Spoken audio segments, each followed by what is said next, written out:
Have you ever jumped out of your seat in a dark theater?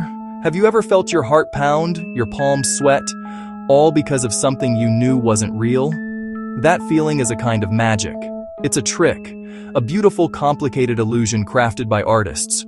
We go to horror movies to feel that thrill, to experience fear in a place where we are completely safe.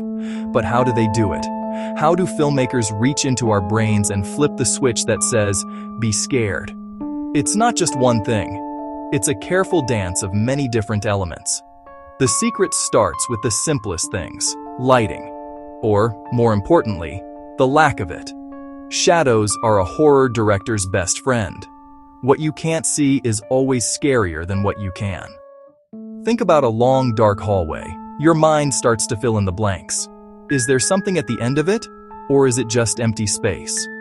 They use a technique called chiaroscuro, strong contrast between light and dark.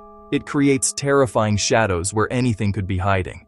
We're wired to fear the dark, and they use that against us. Now, let's talk about the camera. The camera is your eye. Where the director puts it is everything. A low-angle shot can make a character feel powerful and menacing. Look up at a villain this way. They instantly feel more threatening.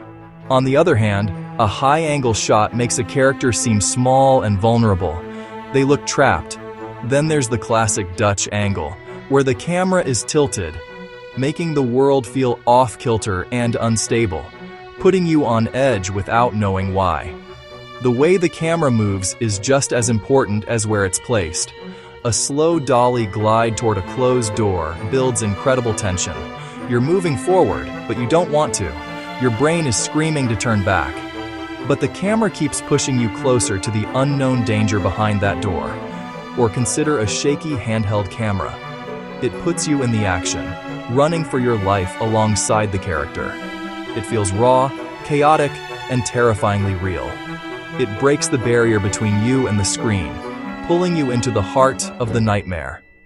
Horror is a dance of tools: light, lens, movement, meticulously in step. Every choice guides your eye and your fear.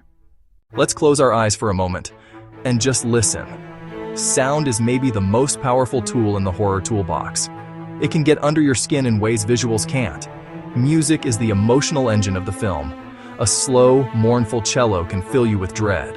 High-pitched, screeching violins can feel like a physical assault. Composers deploy a stinger, a sudden burst that makes you jump. Cheap, maybe, effective, always. But it's not just the music, it's the silence. The moments before the jump scare are often the most terrifying. The music fades, you hear ragged breathing, and a floorboard somewhere above. Visual. A Foley artist creates the creak you fear. Silence makes you lean in and listen. Then the crash, 10 times more powerful by contrast. That contrast is the key to an effective scare. Of course, a horror movie needs a monster. Bringing it to life is its own art. Makeup and practical effects, sculpting, molding, painting, foam latex and silicone create skin that looks and moves real. An actor can sit 8 to 10 hours to transform. Zombie, demon, or unholy beast. Patience is everything. It's one thing to look scary, another to act scary. They study animals or invent an unnatural walk to feel real. They think about story, the turn, the pain, the mindlessness, or a soul still trapped inside. Costumes tell who they are. A tattered Victorian dress, a simple blank mask. Anonymity is terrifying. They could be anyone. Practical effects still matter. A real presence gives actors something to fear. That fear reads as genuine. Monsters often sound layered. Lions roar, pigs squeal, snakes hiss, then warped into something unnatural. Your brain can't place it, so it feels wrong. All of it comes together in the edit. The editor decides the rhythm and pace of fear.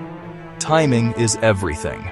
Cut fast for a jolt, or hold to let dread build. A weak on-set moment can become terror with the right cut. Editing is controlling information, what you see and what you don't. Neutral face. Then something ominous, emotion forms by juxtaposition. Here they perfect the symphony of screams. Every creak, every whisper, every cue is tuned. A distant footstep, barely there, then a scream, deafening. They're playing the audience like an instrument. Next time you're watching, take a moment. Appreciate the craft. Remember the lighting grips, the Foley walkers, the makeup artists, the editor, all working together on a grand, beautiful trick. A safe space to face the dark, then walk back into the light.